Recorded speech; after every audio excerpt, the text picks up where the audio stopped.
So in this segment, we're going to be talking about the Express angry that the UK is still sending money to the EU.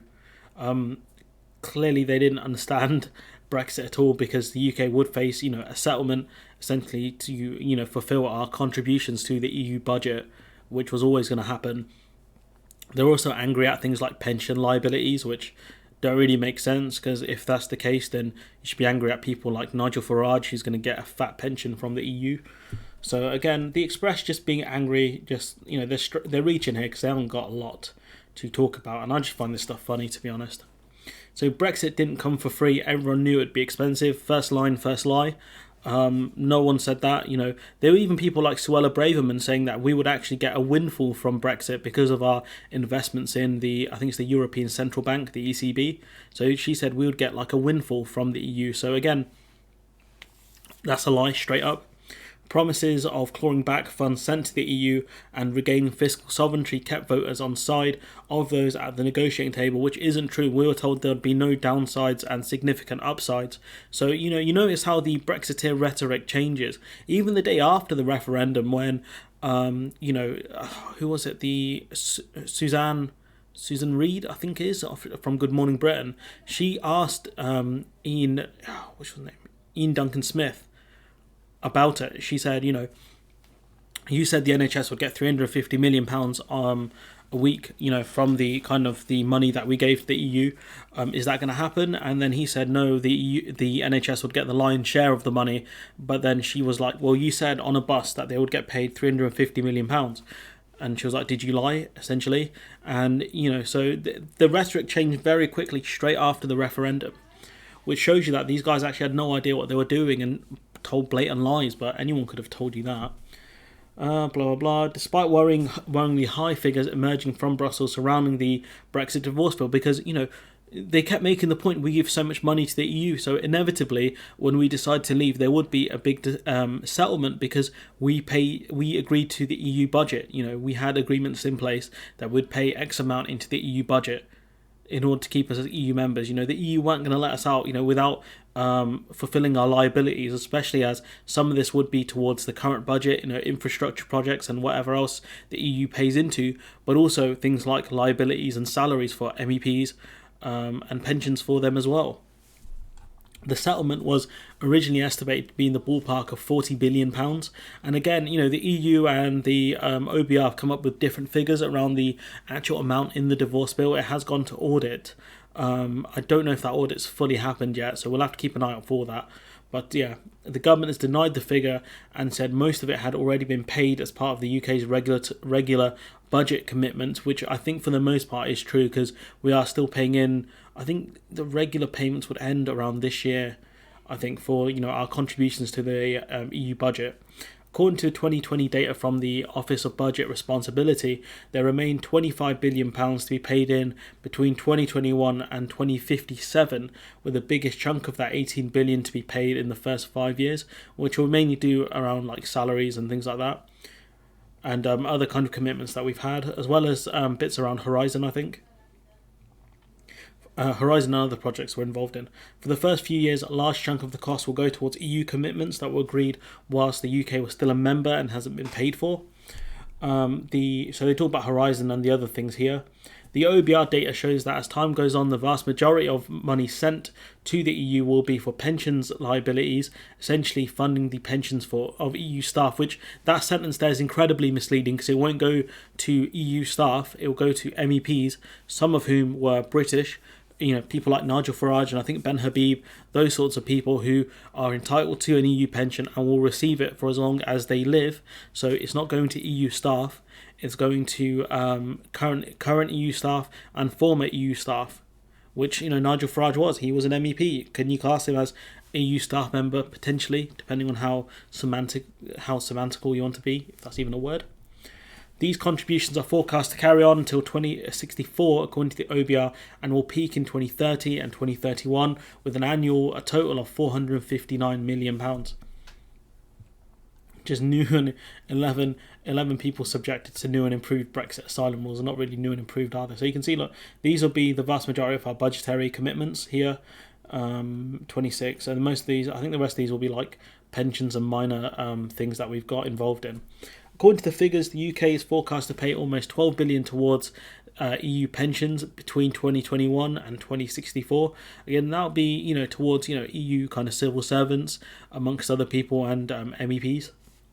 However, the UK government has indeed agreed to pay a share of liabilities for pensions of UK civil servants as part of the withdrawal agreement, because again, we benefited massively from EU civil servants and other people who potentially worked for the EU, to the point where the EU have managed to drop sanctions on Russians really aggressively, and the UK have struggled to do so because we don't have the access to the experts the EU has. It shows you the bandwidth difference in the two groups.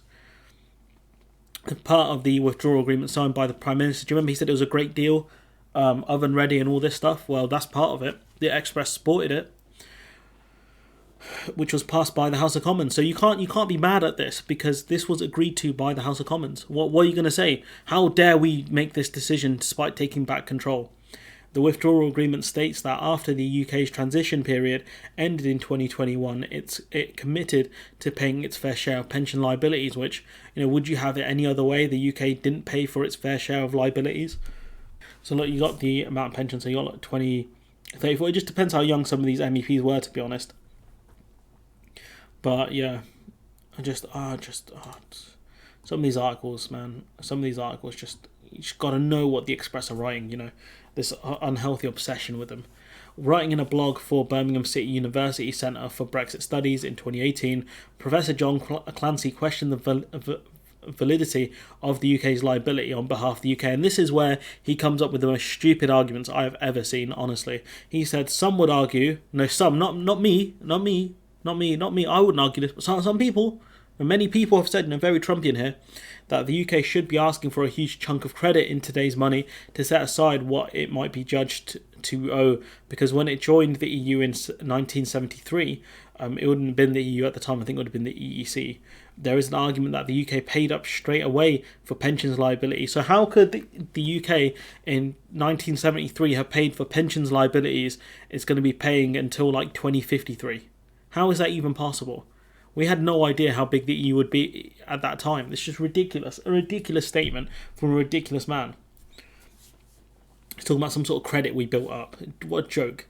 He talks about liabilities which had been incurred by the EU and not the UK. Well, the UK was a part of the EU. That's like saying, well, Scotland, and Wales and Northern Ireland didn't actually cause the massive budget deficits in the Westminster government. It was actually just England. So when Scotland and Northern Ireland eventually depart from the UK, as well as Wales at some point, no doubt, they shouldn't be paying for the debt, the Westminster debt, the London debt. It should be just England, really.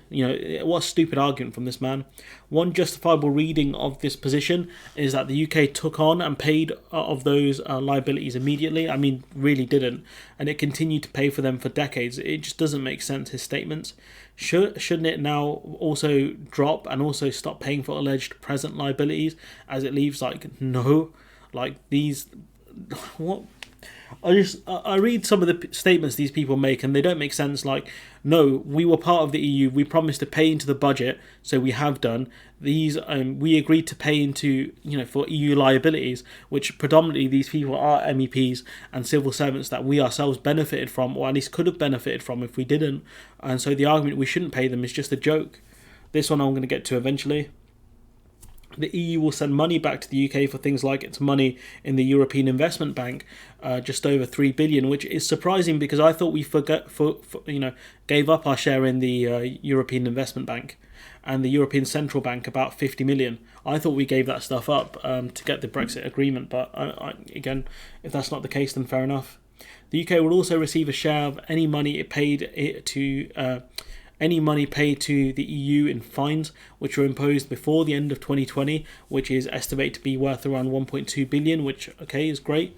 While the balance of these net payments will see the UK's payments drop quite significantly from 23 onwards, a fresh sum will have to be decided, because you were spoken about this at some point, I think in the last week, which is that the UK has to owe the EU a certain amount of money because we allowed a lot of Chinese imports to slip through the net, and they weren't charged things like customs and VAT, which goes into, I think the vast majority of the money goes to the country that the goods are passed through initially, but then some of that money is given over to the EU budget. So the UK, failing to do this, kind of failed to give money, essentially pay money to the EU's budget. And so the European Court of Justice ruled in the favour of the EU Commission. However, they said the figure that they come up with has to be justified, so they have to come up with a new number, essentially. Under the Brexit withdrawal agreement, the UK remains subject to the ECJ jurisdiction for any breaches of EU law during its time as a member state, which is true, and that's why we're falling foul of this. So we've spoken about this in a previous video. The Commission has been seeking to force the UK, which isn't true. It's not seeking to force anything. It's saying that we owe £1.7 billion in compensation to the EU budget since 2018, after the complaint emerged in 2017, asking the ECJ to fine the UK 2.7 billion euros, 2.2 billion pounds, because of our failures to calculate VAT, etc., because we let products slip through the net. However, the court was unsatisfied with the calculations to reach that sum and ordered EU officials to recalculate the losses. So essentially, they're going to have to say with absolute authority, really, where they got this figure from. How did they figure this out, essentially? The UK cannot appeal against the verdict, but has the right to challenge the Commission over how much money it should pay into the EU budget once a revised bill is published. This is a major blow for the British government, which has been ordered to pay 4/5 of the EU's legal costs, which is hilarious, because they would have had some top lawyers, which would have come at a high cost. But again, what more can you say about this? UK still sending billions to the EU. Brexit betrayal. It's not Brexit betrayal, is it? Britain to be bled dry for decades. You guys talked about considerable upsides and no downsides, and here we are again talking about the downsides. And this bill, they've been looking at the UK for a while around imports from China for a long time now, and trying to I think they've been trying to hold us liable for this since 2013. I think that's when initial things began, because we decided to use different import systems than the EU's one, which made us a soft target for Chinese importers in order to get around VAT and customs.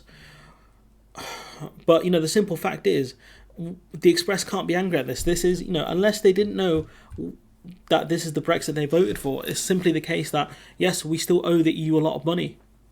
That's it, the top and bottom of it. And we agreed to this in the withdrawal agreement. So you can't come out and say, I can't believe we're paying the EU so much money, when we agreed to this anyways. This was the right thing to do. We agreed to the EU budget. There's still liabilities we have to pay into in terms of pensions. But the simple fact is, 2053, I don't even know if I'll be around till then. That's another 30 years. Crazy. But yeah, I don't know what more to say apart from let me know what you think in the comments below. Like, comment, share, subscribe, support the channel on Patreon if you can, and hopefully I'll see you in the next one.